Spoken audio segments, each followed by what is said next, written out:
Hi friends, welcome to Mani food court Tamil. இப்போ நம்ம என்ன பார்க்க போகிறோம்னா பலாக்கொட்டை பொரியல். சில பேர் பலாப்பழம் சாப்பிட்டுட்டு பலாக்கொட்டை என்ன பண்ணுறதுன்னு தெரியாமல் தூக்கி போட்டுருவாங்க. ஸோ அதனால் நம்ம பலாக்கொட்டையை வச்சு ஒரு டிஷ் ரெடி பண்ணுவோம். பலாக்கொட்டையை நல்லா கழுவி க்ளீன் பண்ணி வச்சுக்கோங்க. தோல்லாம் ஃபுல்லாக க்ளீன் பண்ணிவிடுங்க. கத்திரிக்காய், முருங்கைக்காய், பலாக்கொட்டை எல்லாம் கட் பண்ணி வச்சுக்கோங்க. கடாய் காஞ்சதும் கடுகு தாளிச்சிடுங்க. வெங்காயம் ஆட் பண்ணிக்கோங்க.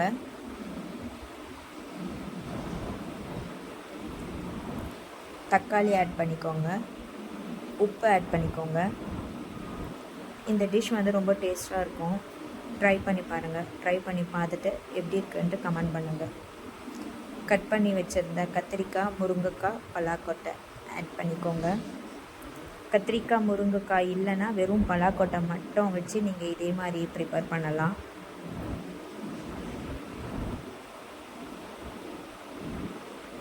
காய் வேகிற அளவுக்கு தண்ணி ஆட் பண்ணிக்கோங்க.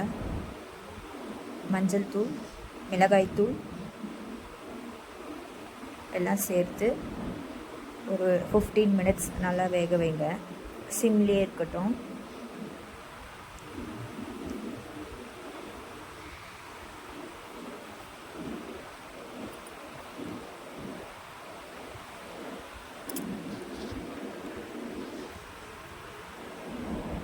இப்போ பார்த்தீங்கன்னா தெரியும், எல்லாமே வெந்துடுச்சு. இந்த அளவுக்கு இருந்தால் போதும். ரொம்ப டேஸ்ட்டாக இருக்கும் இந்த பொரியல். ஸோ எல்லோரும் ட்ரை பண்ணி பாருங்கள்.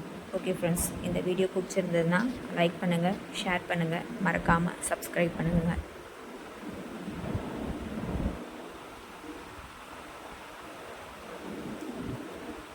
தேங்க்ஸ் ஃபார் வாட்சிங்.